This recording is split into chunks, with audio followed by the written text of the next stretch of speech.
शांती. आज आहे 7/1/23. आजच्या मुरलीचं महावाक्य आहे, गोड मुलांनो, तुम्हाला बाबांच्याद्वारे बाबांची लीला अर्थात ह्या विश्व नाटकाचे ड्रामाचे आदिमध्ये अंताचे सत्य ज्ञान मिळाले आहे. तुम्ही जाणता आता हे नाटक पूर्ण होत आहे. आपण घरी जात आहोत. म्हणजेच आपण कुठे जात आहोत? परमधाममध्ये, आत्म्याच्या दुनियेमध्ये. प्रश्न आहे, स्वतःला बाबांच्याकडे रजिस्टर नोंदणीकृत करायचं असेल तर त्यासाठी कोणता नियम आहे?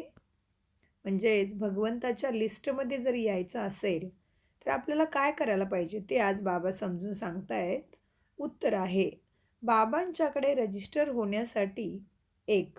बाबांच्या वर संपूर्णपणे बलिहार जावे लागेल, म्हणजे संपूर्ण विश्वास बाबांच्या वरती आणि बाबांच्या आज्ञेचं पालन.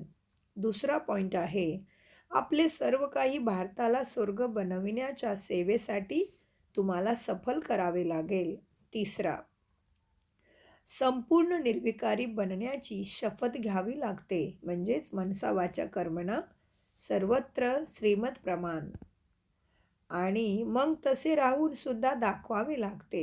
अशा मुलांची नावे ऑल मायटी गव्हर्नमेंट म्हणजे सर्वोच्च सत्ता बाबांच्या आत्मिक सत्तेच्या रजिस्टरमध्ये येतात. त्यांना नशा असतो की आम्ही भारताला स्वर्ग किंवा राजस्थान, देवी देवतांचं राजस्थान बनवत आहोत. गीत चाललेलं आहे आजच्या मुरलीचं. ओम नमः शिवाय. ओम शांती. ज्याचे गुणगान करणारे हे गाणे आहे की ओम नमः शिवाय, ते स्वतःच बसून आपल्या मुलांना मतलब आपल्या रचनेची महंती म्हणजे त्याचं गायन सांगत आहेत. ज्याला लीला देखील म्हटले जाते. लीला म्हटले जाते नाटकाला आणि महिमा होते गुणवान असल्याची. तर त्यांची महती सर्वात वेगळी आहे. मनुष्य तर काहीच जाणत नाही. मुले जाणतात की त्या परमपिता परमात्म्याचे इतके गायन आहे. त्याची शिवजयंती सुद्धा आता जवळ आली आहे. शिवजयंतीसाठी देखील हे गाणे चांगले आहे. ओम नमः शिवाय. तुम्ही मुले त्यांची लीला आणि त्यांची महिमा याला सुद्धा जाणता. तर त्यांची इतकी महिमा आणि त्यांचे इतकं गायन का आहे? कारण त्यांची इतकी उच्च कर्तव्य आणि कर्म त्यांनी केले असतील. खरोखर ही त्यांची शिवबाबांची लीला आहे. आहे ना बाबांची लीला? काय काय लीला आहे बघा, बाबा काय काय करतात आपल्याला. मनुष्यापासून देवता बनवतात, संपूर्ण सृष्टीला सुखी बनवतात, आपल्याला जन्म मरणाच्या फेऱ्यातून अमरनाथ स्वर्गामध्ये जाण्या इतकं सक्षम बनवतात. म्हणजे सद्गती, सद्बुद्धी सगळं काही बाबा देतात ना. बाबांची काय महिमा आहे? 12 ज्योतिर्लिंगांची नावं आठवण करा.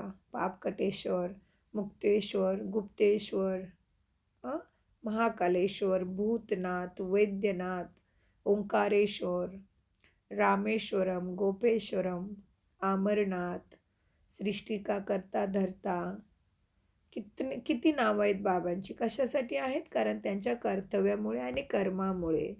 आणि बाबांना किती नावे आहेत? ईश्वर, अल्लाह, प्रभू, खुदा, गॉड, जेहोवा, एक ओंकार, कर्ता, करविता. किती नावं आहेत बाबांना ना. तर बाबा म्हणतात खरोखर त्यांचीच लीला आहे. या जीवनाला नाटक म्हणजेच ही रंगमंचावरती मनुष्याचं ड्रामासुद्धा म्हटलं जाते. बाबा म्हणतात की देवांच्या पेक्षाही माझी लीला वेगळी आहे. प्रत्येकाची लीला वेगवेगळी असते. ज्याप्रमाणे गव्हर्नमेंटच्या राष्ट्रपतीचे आणि मंत्र्यांचे पद वेगवेगळे आहे ना, तर परमात्मा सर्वव्यापी असते तर सर्वांची एकरसच कृती झाली असती. परंतु परमात्मा सर्वव्यापी म्हणजे मनुष्यामध्ये, तत्वांच्यामध्ये, ऋषीमुनी साधू संतांच्या मध्ये, देवतांच्या मध्ये किंवा मनुष्यामध्ये परमात्मा नाही. प्रत्येकाची आपली आपली भूमिका आहे. त्याच्यामुळे प्रत्येकांचे कर्तव्य कृती वेगळी आहे, हे लक्षात घ्यायचं आहे. बाबा म्हणतात सर्वव्यापी म्हटल्यामुळेच उपासमारीने मेले आहेत, अंधकारामध्ये दुःखामध्ये भटकत आहेत. कारण म्हटले की भगवान सर्वत्र आहे. भगवान सर्वत्र नाही असं म्हणणंच बाबांची निंदा करणं आहे. पापाचं भागीदारी बनण्यासारखं आहे. मनुष्यासाठी पहा किती दुःखी झाला आहे मनुष्य आता. बाबा सांगतात, कोणतेही मनुष्य ना पित्याला जाणतात, ना पित्याच्या अपरंपार महिमेला किंवा कर्तव्य कर्माला जाणतात. त्याला सर्वव्यापी म्हणतात. जोपर्यंत बाबांना तुम्ही जाणत नाही बुद्धीनी, तोपर्यंत तुम्ही त्याच्या रचनेला सुद्धा कसे जाणणार? आता तुम्ही मुलांनी रचनेला सुद्धा जाणलं आहे. ब्रह्मांड, सूक्ष्मवतन आणि मनुष्यसृष्टीचे चक्र बुद्धीमध्ये फिरत राहते. ही आहे बाबांची लीला आणि तुम्ही रचनेची सुद्धा लीला आहे. तुम्ही रचनेच्या आदी मध्य अंताचे सर्व उत्तम सत्य ज्ञान या समयी दुनियेतील मनुष्य सर्वजण नास्तिक आहेत. म्हणजे त्यांना सत्याचा पताच नाही, काहीच जाणत नाहीत. नुसत्या बडया करत राहतात, नुसते भजन कीर्तन करतात, परंतु त्याचा अर्थही जाणत नाहीत. साधू लोकसुद्धा कॉन्फरन्स इत्यादी करतात.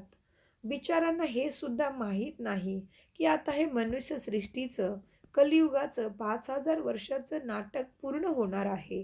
जेव्हा हे नाटक पूर्ण व्हायला आलेलं आहे, तेव्हा काहीतरी जाणीव होत आहे ना, काहीतरी वाटत आहे आपल्याला की काहीतरी होणार आहे सगळ्या देशांच्या मध्ये. आता सर्वजण म्हणतात रामराज्य पाहिजे, म्हणजे सुखशांतीची दुनिया पाहिजे. आणि ख्रिश्चनांच्या राज्यामध्ये असं मात्र म्हणत नव्हते की नवीन भारत व्हावा. आता मात्र सगळ्यांना वाटतं की सुखशांती पाहिजे, परिवर्तन झालं पाहिजे, मनुष्याचा स्वभाव चांगला झालं पाहिजे. वाटतं की नाही? तर आता खूप दुःख आहे. त्यामुळे सर्वजण आवाज करतात, हे प्रभू आम्हाला दुःखातून सोडवा. कलियुगाच्या अंताला नक्कीच जास्ती दुःख होणार. दिवसेंदिवस दुःख वाढत जाणार आहे. ते असे समजतात की सर्व आपले आपले राज्य करायला सुरुवात करतील, परंतु नाही. हा विनाश तर नेमका होणारच आहे. हे कोणीही जाणत नाही. तुम्हा मुलांना किती खुशीमध्ये राहायला पाहिजे. तुम्ही कोणालाही सांगू शकता की हे बेहदचे बाबा स्वर्ग रचत आहेत. तर मुलांना सुद्धा स्वर्गाची बादशाही मिळाली पाहिजे ना. म्हणजे बाबा तर सर्वांचा पिता आहे ना, पूर्ण विश्वाच्या आत्म्यांचा, सृष्टीचा, सगळ्यांचाच तो करता करविता मालिक आहे, पिता आहे. परंतु जे बाबांना बुद्धीने ओळखतील, कुठल्याही प्रकारची अंधश्रद्धा न करता, भक्तीमध्ये न भटकता, जे बाबांना अचूक ओळखतील त्यांनाच मात्र सुखशांतीची दुनिया म्हणजे स्वर्ग प्राप्त होणार आहे. हे मात्र बाबा म्हणतात तुम्ही सर्वांना सांगा. भारतवासी खास स्वर्गाची आठवण करतात. कोणी मेला तर म्हणतात भला होता स्वर्गामध्ये गेला. तर नक्की स्वर्ग भारतामध्ये असावा, आहे की नाही? बाबा सांगतात प्रत्येकजण इच्छा करतो की आम्हाला भगवंत भेटावा. भारतवासी खास याच्यासाठी स्वर्गाची आठवण करतात, भक्ती करतात, भगवंताला भेटू इच्छितात, श्रीकृष्ण पुरीमध्ये जाऊ इच्छितात, ज्याला स्वर्ग म्हणतात. परंतु हे सुद्धा जाणत नाहीत की सतयुगामध्ये श्रीकृष्णाचे राज्य होते. तर आता हे कलियुग पूर्ण होईल ना, तेव्हा सतयुग येईल. ज्याप्रमाणे दिवस पूर्ण होतो रात्र येते, रात्र पूर्ण होते तर दिवस येतो. तर हे समजण्याच्या गोष्टी आहेत. सतयुग येईल तेव्हा मग श्रीकृष्णाचे राज्य असेल, त्यालाच स्वर्ग म्हणतात, सतयुग म्हणतात. परंतु हे कोणी जाणत नाही. सर्व शिव परमात्म्याची मुले आहेत. मग परमात्म्याने नवीन सृष्टी रचली आहे, तर ती जरूर ब्रह्मामुखद्वारे रचली असणार ना, कारण परमात्मा तर शरीर नाही घेत.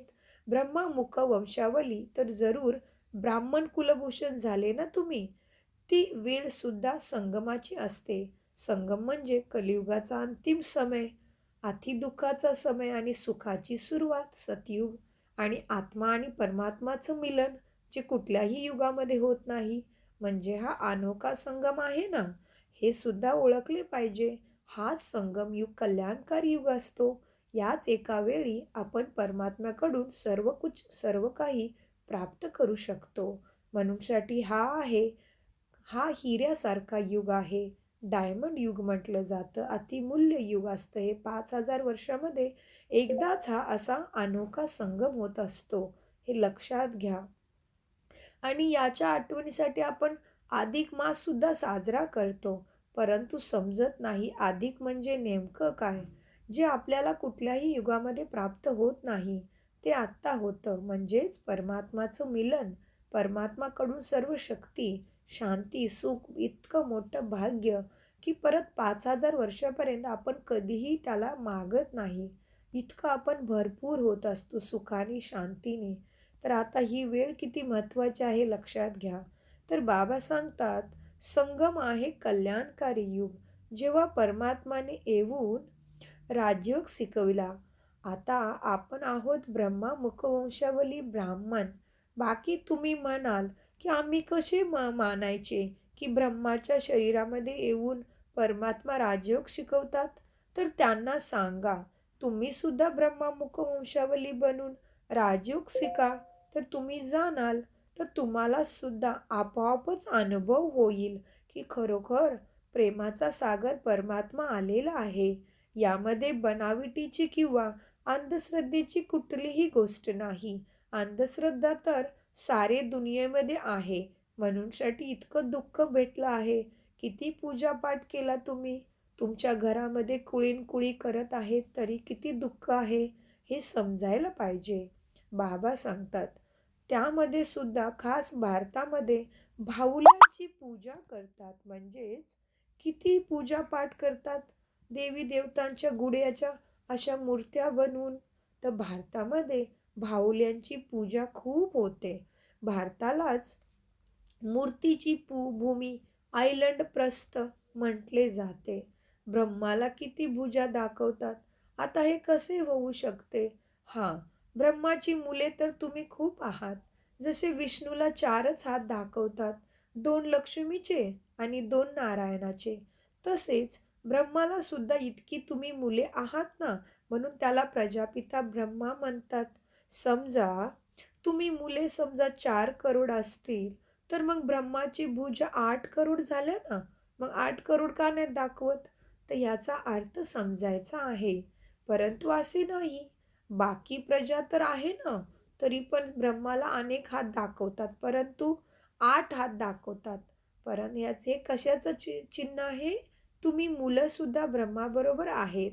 स्वर्गामध्ये जाण्याचं भाग्य घेत आहात. म्हणून ब्रह्माला 8 हात दाखवतात. परंतु काहीच अर्थ समजत नाही. मूर्तीच्या पुढे जाऊन माथा टेकतात. काय मिळणार ते सुद्धा जाणत नाही. आता तुम्ही जी भक्ती केली त्याचं फळ आत्ता तुम्हाला परमपिता परमात्म्याकडून मिळतं, कारण तोच आहे दयेचा सागर. तर बाबा सांगतात, हे देखील ह्या मनुष्य सृष्टीच्या नाटकामध्ये सगळं लिहिलेलं आहे. हे देखील ड्रामामध्ये नोंदलेलं आहे. बाबाच येऊन या सर्व गोष्टी तुम्हाला समजवतात. तर भक्त तर समजू शकत नाहीत. शेवटी काय होणार आहे? किती प्लॅन बनवतात, तऱ्हेतऱ्हेचे प्लॅन बनवतात. इथे मात्र बाबाच तुम्हा मुलांसाठी एकच प्लॅन आहे आणि ती राजधानी स्थापन आत्ता होत आहे. सुख शांतीची. जेवढी तुम्ही बाबांना आठवण करण्याची मेहनत घ्याल, तेवढा तुम्ही बाबांच्या सारखे गुणवान बनाल, आपसमान बनाल. तेवढे उच्च पद मिळतील. बाबांना नॉलेजफुल, ब्लिसफुल, रहमदिल म्हणजे ज्ञानाचा सागर, आनंदाचा सागर आणि दयाळू म्हटलं जातं. म्हणजेच तो देत असेल ना. बाबा म्हणतात, माझा सुद्धा या मनुष्य सृष्टीच्या ड्रामामध्ये पार्ट आहे, भूमिका आहे. ती भूमिका जेव्हा करायची असते तेव्हाच मी येतो. त्याच्या अगोदर किंवा त्याच्यानंतर मला सुद्धा इथे एंट्री नाही. इतका हा ॲक्युरेट अचूक खेळ आहे. बाबा म्हणतात, माझा सुद्धा ड्रामामध्ये पार्ट आहे. माया तर सर्वत्र किती निर्दयीपणे करत आहे बघा. सगळ्यांच्या मनामध्ये विकार बसले आहेत. त्याच्यामुळे इतकं दुःख त्यांना अनुभव होतं. माया सर्वावरती निर्दयपणे राज्य करत आहे. त्याच्यामुळे बाबांना येऊन तुमच्यावरती दया करावी लागते. कारण तुम्ही माझी मुले आहात. तुम्हा मुलांना मी राजयोग सुद्धा शिकवतो. सृष्टीचक्राचे एकदम ह्या नाटकाचं सिक्रेट म्हणजे रहस्यसुद्धा मी समजवतो. ज्ञान हे सत्य ज्ञान संपन्नाला संपत्तीला देणारा हा ज्ञानाचा सागर मलाच म्हटले जाते, शिवबाबांनाच म्हटले जाते. सत्य ज्ञानाचा सागर. तुम्ही मुले जाणता, कोणाला समजू सुद्धा शकता की इथे काही अंधश्रद्धेची गोष्ट नाही, या काही खोट्या गोष्टी नाहीत. आम्ही निराकार परमपिता सत्यम शिवम सुंदरम परमात्म्याला मानतो. सर्वप्रथम त्यांची महिमा केली पाहिजे. ते येऊन आम्हाला राजयोग शिकवतात आणि आम्हाला स्वतःला भाग्यशाली बनवून स्वर्ग रचतात, म्हणजे सुखशांतीची दुनिया देतात. नंतर मग स्वर्गवासीची महिमा गायची आहे. असं तुम्ही मुलांना सर्वांना समजून सांगायचं आहे की भारत स्वर्ग होता जेव्हा सर्वजण सर्व गुण संपन्न 16 कला संपूर्ण होते. भारत 5,000 वर्षापूर्वीची ही गोष्ट आहे. तर परमात्म्याची महिमा सर्वात वेगळी आहे ना, आणि देवतांची महिमा वेगळी आहे. यामध्ये कोणत्याही प्रकारची अंधश्रद्धेची गोष्ट नाही. इथे तर सर्व तुम्ही मुले आहात आणि मी परमपिता परमात्मा मातापिता आहे. तर इथे कुठली फॉलोवर शिष्याची गोष्ट नाही. हे तर कुटुंब आहे ना, फॅमिली आहे ना. तुम्ही गाता सुद्धा वसुदेव कुटुंबकम, एकच परिवार धरतीवरती. मग कोण असणार? देवी देवता. बाबा सांगतात आपले ईश्वरीय कुटुंब आहे ना. खरे तर आपण सर्व आत्मे परमपिता परमात्माची मुलं आहोत. तर मग कुटुंब झाले ना, ते निराकार मग साकारमध्ये येतात. या समय ही एक वंडरफुल फॅमिली अद्भुत कुटुंब आहे. यामध्ये संशयाची काहीच गोष्ट नाही. सर्व मुले शिवबाबांची संतान आहेत ना. प्रजापिता ब्रह्माची संतान असेही गायन आहे. आम्ही ब्रह्मा कुमार कुमारी आहोत. नव्या सृष्टीची स्थापना होत आहे. जुनी दुःखी सृष्टी समोर आहे. प्रजापिता ब्रह्माची संतान तुम्ही सर्वजण आहात, है ना. म्हणूनसाठी आम्ही ब्रह्मा कुमार कुमारी आहोत. सर्वप्रथम बाबांची ओळख सर्वांना द्यायची आहे. ब्रह्मामुख वंशावली बनल्याशिवाय बाबांचा सुखशांतीचा वारसा मिळू शकत नाही, हे सर्वांना सांगायचं आहे. हे ज्ञान ब्रह्माजवळ नाही. घ्या सत्य ज्ञानाचा सागर. शिवपितांच्या जवळच ज्ञान आहे. तर शिवबाबांना ओळखायला पाहिजे. त्यांच्याकडून आपल्याला वारसा मिळतो सुखशांतीचा. आम्ही आहोत मुखवंशावली. सर्व राजयोग शिकत आहेत. आम्हा सर्वांना शिकवणारे आमचे प्राणेश्वर शिवबाबा आहेत, हे तुम्ही सर्वांना सांगा. या ब्रह्मातनामध्ये येऊन शिकवितात. हे प्रजापिता ब्रह्मा जे व्यक्त आहेत म्हणजे साकार शरीर आहेत, ते जेव्हा संपूर्ण बनतात म्हणजेच शिवपिता समान गुण आणि शक्तीने संपन्न बनतात, तेव्हाच ते फरिश्ता बनतात. सूक्ष्मवतनवासियांना फरिश्ता म्हटले जाते. जिथे हाडामासाचे शरीर नसते, केवळ लाईटचं शरीर असते. मुलांना सुद्धा त्याचा साक्षात्कार होतात ना. मी तुम्हाला ब्रह्माचा साक्षात्कार करवतो आणि आम्हाला सुद्धा झालेला आहे ब्रह्माबाबांचा साक्षात्कार. तर बाबांनी तोच अनुभव आज सांगितलेला आहे. बाबा सांगतात मी तुम्हाला मुलांना ब्रह्माचा साक्षात्कार करवतो. बाबा म्हणतात भक्ती मार्गामध्ये अल्पकालचे सुखसुद्धा माझ्याद्वारेच तुम्हाला मिळते. मी एकच आहे देणारा दाता. म्हणून ईश्वर अर्पण करतात, समजतात की ईश्वरा त्याचे फळ देईल. साधू संत इत्यादी कधीही नाव घेत नाहीत की तुम्हाला आम्ही सद्गती देऊ, असे नाहीत म्हणत. देणारा एक बाबा आहे ना. कोणीतरी निमित्तद्वारा देतात. त्यांची महिमा वाढवण्यासाठी ते सर्व काही आहे. अल्पकालचे सुख देणारे साधू संत हे आहे बेहदचे बाबा. हे आहे बेहदचे सुख. नवीन नवीन मुले इथे येतील. हे सत्य ज्ञान घेतील सुद्धा. जेव्हा समजतात त्यांच्या मतावर आम्ही चालत होतो, त्यांना आता आम्ही हे सत्य ज्ञान समजावून सांगावे. यावेळी सर्वच दुःखाच्या आणि मायेच्या विकारांच्या मतावरती चालत आहेत. इथे तर तुम्हाला ईश्वरी मत मिळते. हे मत अर्ध्या कल्प चालते, कारण इतकं सुख शांती तुम्हाला मिळते. सतयुग त्रेतामध्ये आम्ही त्यांचे प्रारब्ध भोगतो. जे आता आपण हे सत्य ज्ञान घेतो त्याचं प्रारब्ध 2500 वर्षापर्यंत भोगतो. आणि तिथे उलटे मत असतच नाही, कारण तिथे मायाच नसते. तर उलटे मत तर नंतर सुरू होते द्वापारपासून. आता बाबा आम्हाला आप समान त्रिकालदर्शी त्रिलोकीनाथ बनवितात. ब्रह्मांडाचे मालिक सुद्धा बनतो आणि सृष्टीचे पण तुम्ही मालिक बनता. बाबांनी मुलांची किती महिमा स्वतःपेक्षा उच्च केली आहे बघा. आता मात्र शेवटी परमात्म्याला सर्व विसरले, परंतु तुम्हा देवी देवतांना मात्र विसरत नाहीत. तुमचीच पूजा करत राहतात दगडाच्या मूर्त्या बनवून. तर तुम्ही किती श्रेष्ठ बनता बघा. साऱ्या सृष्टीमध्ये असे बाबा तुम्हाला कधीही परत पाहायला मिळत नाहीत, जे मुलांच्या वरती इतकी मेहनत करतात, रोज तुम्हाला शिक्षा देतात, मुलांना आपल्यापेक्षा हुशार बनवतात. बाबा मी तुम्हा मुलांना विश्वाची बादशाही देतो. मी कधी त्याच्यामध्ये उपभोग घेत नाही.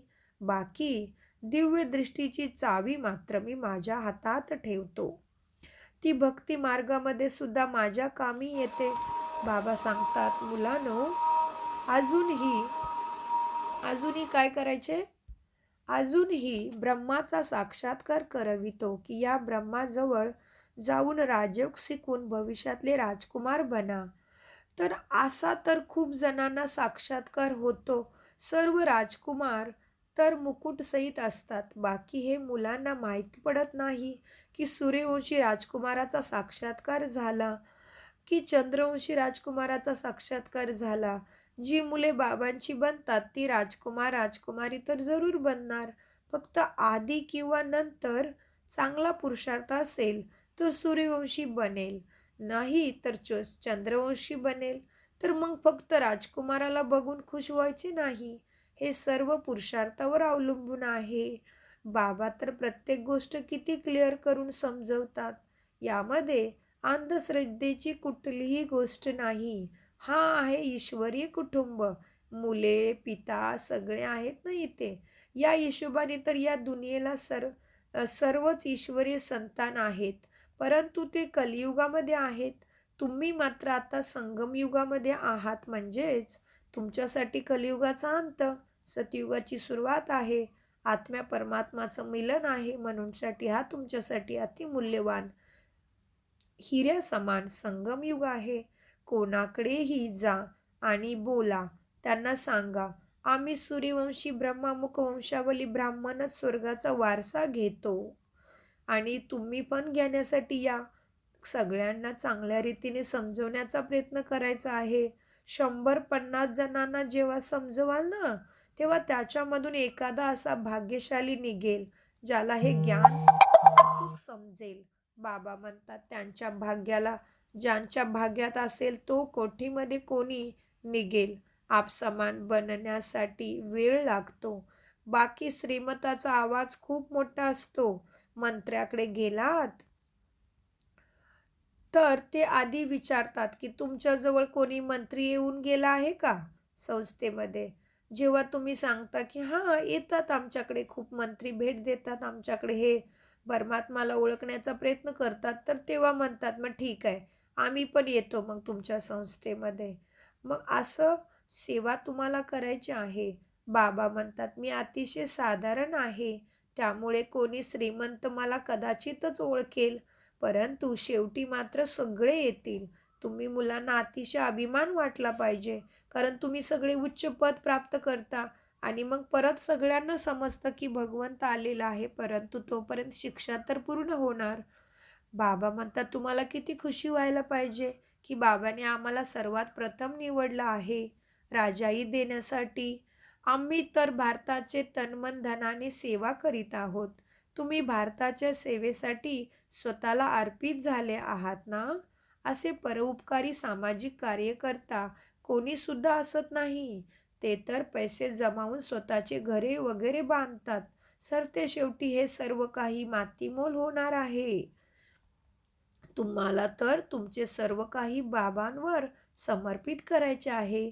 भारताला स्वर्ग बनविण्याच्या सेवेसाठी सर्व काही द्यायचे आहे, कारण नंतर वारसासुद्धा तुम्हालाच मिळणार आहे.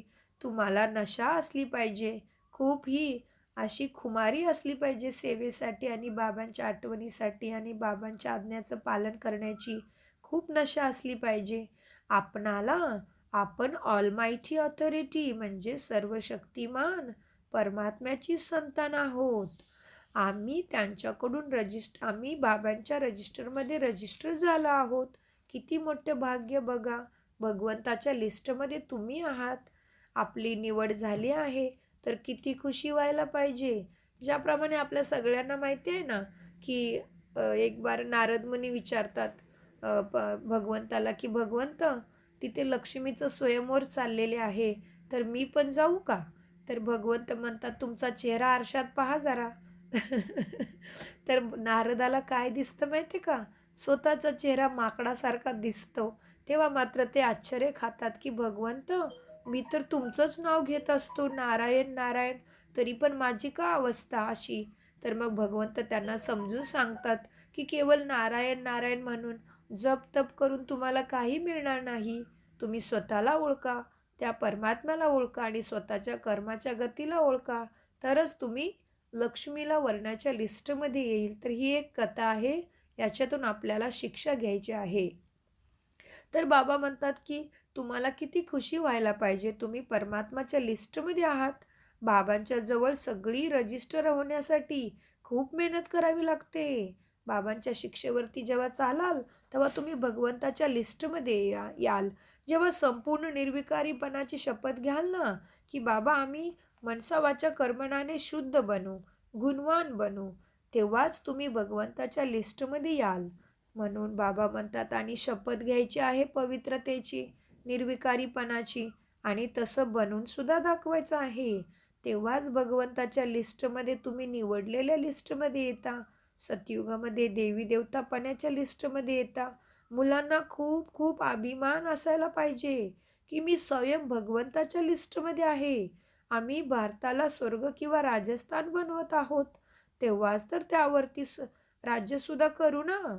अच्छा, गोड गोड.